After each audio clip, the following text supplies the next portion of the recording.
అనిత, అనిత, నాకు ఒక హెల్ప్ చేస్తావా? ఏంటి చెప్పు. నాకు తమిళ్ వెడ్డింగ్ స్టైల్లో మేకఓవర్ చేసుకోవాలని ఒక డ్రీమ్ ఉంది. నాకు అలా మేకఓవర్ చేస్తావా? ఓకే.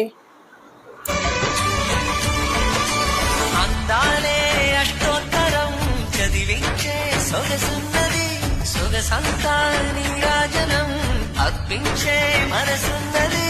మధుర నేలు మా తెలుగు నాయకుల మధుర సాహితీ రసికతలో కట్టబొమ్మ తొడగొట్టి లేచిన తెలుగు వీరగణ చరితలలో